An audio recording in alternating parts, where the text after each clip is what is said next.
Nahi mungkar terutama itu harus dipimpin oleh orang alim. Kenapa? Karena nahyu mungkar aqrabu 'ilal 'udwan. Karena pencegahan kepada kemungkaran itu lebih dekat kepada permusuhan.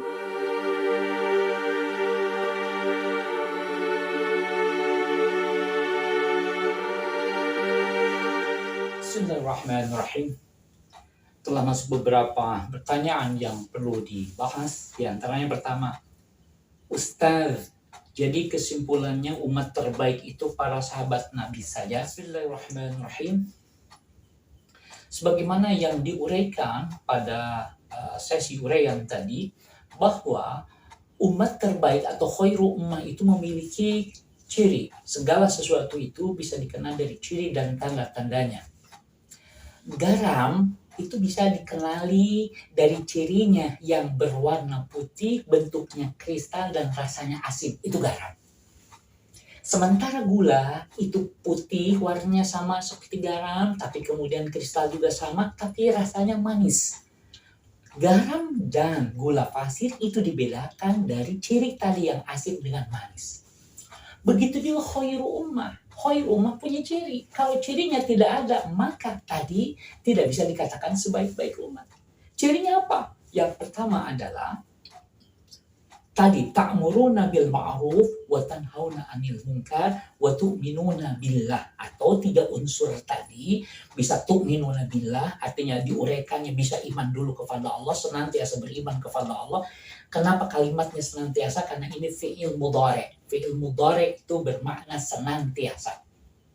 Senantiasa beriman kepada Allah. Atau kalau dimulai dengan redaksi ayatnya adalah senantiasa memerintahkan kepada yang ma'ruf, kepada kebaikan, dan senantiasa mencegah dari keburukan, dari kemungkaran, dan senantiasa mereka khairul ummah itu adalah beriman kepada Allah Subhanahu wa taala. Jadi, jika ciri-ciri ini ada pada seseorang atau pada sebuah komunitas, maka mereka adalah khairul ummah. Siapapun mereka, baik itu para sahabat Nabi yang hidup di zaman Nabi atau orang-orang yang hidup jauh setelah Nabi SAW. Kalau dia iman kepada Allah, kepada risalah yang dibawa oleh Nabi Muhammad SAW, kemudian dia bil ma'ruf, memerintahkan kepada yang baik, kepada yang ma'ruf, dikenal baiknya, dan mencegah dari kemungkaran, maka mereka adalah khairu ummah. Ini yang paling penting. Lalu pertanyaannya berikutnya, adakah itu syarat-syarat seperti tadi ada pada diri kita hari ini?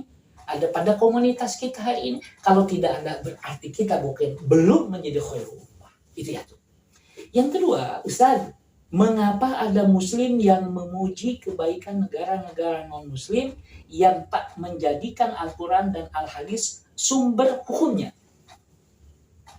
Ikhwan, sebagaimana juga dijelaskan, bahwa orang melihat sebaik-baik umat, sebaik-baik bangsa, itu apa yang mereka bisa lihat, yang nampak. Kalau mereka memerintahkan kepada kebaikan, memerintahkan untuk senantiasa taat aturan, untuk senantiasa peduli kepada sesama bangsanya, gitu kan. Kemudian mencegah kepada kemungkaran. Yang saya maksudkan kemungkaran adalah segala sesuatu yang mengantarkan kepada kebinasaan, ya, mencegah untuk tidak egois, mencegah untuk tidak menipu orang lain, mencegah untuk tidak mengkhianati bangsanya. Nah, ini adalah yang terlihat. Adapun keimanan kepada Allah dan Rasul-Nya itu tidak terlihat. Ya, maka bisa jadi mereka orang-orang non-muslim itu yang tidak menjadikan Quran, tidak menjadikan hadis sebagai rujukan hukumnya, tapi dari sisi fisikly yang terlihat bahwa dia bisa hidup dengan tertib, dengan aturan-aturan yang mereka sepakati, mereka komitmen, konsisten, disiplin, maka kemudian orang menganggap mereka adalah bangsa terbaik. Itu alasannya mengapa ada orang, ada negara atau ada komunitas yang bukan muslim, tapi oleh orang kita sendiri, oleh orang muslim disebut sebagai orang atau sebagai umat terbaik. Kita meskipun beriman kepada Allah, beriman kepada Rasul-Nya, tapi kalau kita tidak peduli kepada penyimpangan-penyimpangan, kepada kezoliman-kezoliman, sehingga kita tidak melakukan amar ma'ruf, tidak melakukan memerintahkan kepada yang baik, dan tidak mencegah dari kemungkaran, maka iman kita masih dipertanyakan. Kata Ustaz Said Qutb di dalam Zilal Al-Qur'annya, kekuatan umat Islam itu ada dua. Pertama kekuatan akidah, kedua kekuatan jamaah. Umat Islam dianggap tidak ada kalau cuma akidahnya saja kuat. Sementara mereka tidak ada ukhuwah dan jamaah. Tidak ada ukhuwah, tidak ada kerekatan untuk bisa melakukan amar nahi mungkar itu. Ini harus dipahami, tidak bisa jalan sendiri. Maka argumentasinya harus kuat, argumentasinya harus begitu bisa dipegang oleh manusia. Maka orang-orang alimlah yang harus memimpin itu. Oh ini bid'ah dhalalah, oh ini bid'ah biasa, bahkan bid'ah hasanah. Oh ini adalah haram, oh ini makruh, oh ini boleh, oh ini mubah, ini haram, ini. Itu orang berilmu yang tahunya. Maka kalau bukan orang berilmu yang memimpinnya, maka yang ada adalah fitnah. Ini harus dipahami, ya. Maka oleh sebab itu harus terpimpin umat Islam itu, harus mau dipimpin oleh orang-orang tadi yang mengetahui tentang hukum tadi, sehingga mereka tidak serampangan, tidak asal benci kepada kelompok orang lain kemudian dibubarkan, kemudian diserang, kemudian tidak sepantasnya umat Nabi Muhammad sesama mereka melakukan yang demikian itu. Mestinya mereka berdasarkan ajaran Quran itu ta'awanu 'alal birri wat taqwa, saling tolong menolong dalam kebaikan dan ketakwaan. Wala ta'awanu 'alal itsmi wal 'udwan, dan tidak boleh untuk saling tolong menolong dalam dosa dan permusuhan. Itu jelas semua orang tahu. Kita semua tahu, tinggal kita mencoba mohon pertolongan Allah, kita bangun ta'awun ini sesama umat Nabi Muhammad SAW. Kemudian berikutnya, Ustadz, jadi umat Nabi Muhammad yang telah beriman itu bukan umat terbaik. Sekali lagi, tidak semua orang yang mengaku umat Nabi Muhammad kemudian bersyahadat, ya, kemudian dia dianggap umat terbaik. Tidak. Karena tadi umat terbaik itu ada syarat, ada gambarannya, yaitu ta'muruna bil ma'ruf wa tanhauna 'anil munkar wa tu'minuna billah. Ini harus dipahami umat. Harus pengikatnya itu. Meskipun kita teriak bahwa saya mukmin, bahwa saya telah bersyahadat, tapi tidak melakukan amar ma'ruf nahi munkar, sekali lagi mereka bukanlah umat terbaik. Karena umat terbaik cirinya itu, gula tidak disebut gula kalau rasa manisnya tidak ada. Garam meskipun warnanya putih, bentuknya kristal, tapi rasa asinnya tidak ada, maka itu bukan garam. Ini bukan gula pasir, ini bukan garam, tapi itu adalah urea. Kalau rasanya tidak manis, tidak asin, tapi pahit. Nah ini begitu juga umat Nabi Muhammad SAW, meskipun sudah bersyahadat tapi tidak memenuhi syarat sebagai khairu ummah tadi. Kalau khairu ummah itu bukan gelar yang gratis, disematkan di dada umat Nabi khairu ummah, ya. Nah ini perselisihan para ulama dari awal itu di situ. Apakah hanya para sahabat, apakah umat Nabi Muhammad secara keseluruhan, atau siapapun umat Nabi Muhammad yang menyerupai karakter seperti para sahabat yang ta'muruna bil ma'ruf wa tanhauna 'anil munkar wa tu'minuna billah, maka mereka adalah khairu ummah. Jadi bisa dipahami, ya, meskipun dia sudah bersyahadat, kalau tidak seperti itu berarti bukan khairu ummah.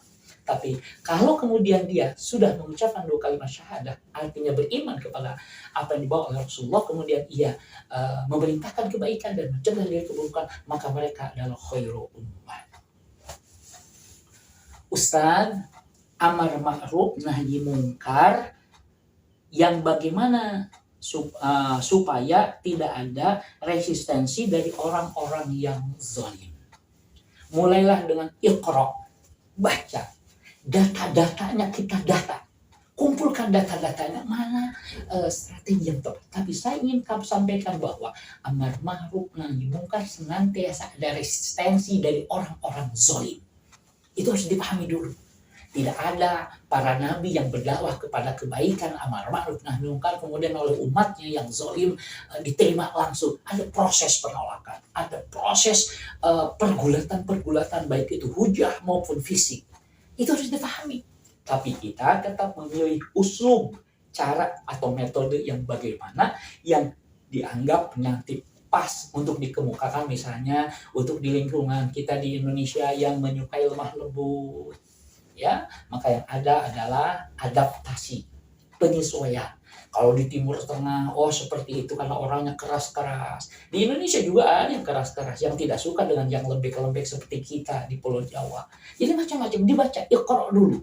Pahami dulu saat datanya seperti apa. Nanti ambil langkah apa yang dianggap tepat, meskipun kita telah menelitinya, mencari usul yang tepat, kadang tadi resistensi yang keras itu akan kita terima. Jadi orang yang melakukan amar ma'ruf nahi munkar itu harus tahu dulu, harus sadar dulu bahwa mereka akan berhadapan dengan orang-orang yang zalim, yang tidak menyukai terbentangnya kedamaian, terbentangnya syariat Islam yang rahmatan lil alamin. Mereka inginnya adalah mengambil keuntungan dari setiap peristiwa-peristiwa, keuntungan-keuntungan duniawi. Adapun para dai, para mubalik itu mengambil kebaikan, berharap kepada Allah agar diberikan oleh Allah kebaikan-kebaikan serta kemuliaan-kemuliaan. Kemudian yang kelima, amar ma'ruf nahi munkar itu tugas besar. Tapi bukankah kita punya kemampuan terbatas? Al-jawabu na'am. Ya, amar ma'ruf nahi munkar itu tugasnya besar, tetapi kita punya qudrah al-juz'iyah, kemampuan yang terbatas, yang parsial. Ya, maka oleh sebab itu umat Islam tidak bisa melakukan amar ma'ruf nahi munkar seorang diri. Keterbatasan muslim digabung sehingga menjadi satu kekuatan. Satu lidi agak sulit untuk membersihkan dedaunan. Satu lidi agak sulit membersihkan dedaunan. Tapi lidi yang dikumpulkan, diikat dengan satu ikatan, kemudian dia bukan hanya mampu membersihkan kotoran berupa dedaunan, bahkan kotoran-kotoran lain pun bisa dia bersihkan. Inilah kewajiban amar ma'ruf nahi munkar itu kan sebenarnya di surat Al-Imran 110. Di sebelumnya di ayat 102 103, selain kekuatan ketakwaan ada kekuatan tadi ukhuwah dan jamaah. Kita harus berjamaah, jamaah itu nyatu tadi. Karena nyatu satu kekuatan yang terbatas. Kita ini masing-masing memiliki tadi qudrah juz'iyah tadi, parsial tadi. Ketika digabung menjadi satu kekuatan yang dahsyat. Justru ini sedang dipakai oleh orang-orang yang tidak iman kepada Quran, yang tidak iman kepada Rasulullah SAW. Mereka bersatu padu. Mereka menghancurkan Irak dengan berjamaah. Mereka menghancurkan ini dan itu dengan berjamaah. Sementara umat Islam di mana-mana diadu domba. Ini harus kita pahami. Bahwa adu domba dengan sesuatu yang tidak tepat, sesuatu yang furu'iyah, hendaknya kita harus tahu bahwa itu adalah mostrep, itu adalah perangkap tikus. Maka oleh sebab itu kedewasaan umat Islam sangat dituntut untuk bisa menyampaikan kebenaran-kebenaran, menyampaikan kedamaian-kedamaian, menyampaikan rahmat Allah Subhanahu wa taala, sehingga apa yang diperintahkan kepada Rasulullah sebagai rahmatan lil alamin bisa kita teruskan sampai seterusnya, bahkan sampai kiamat itu terjadi.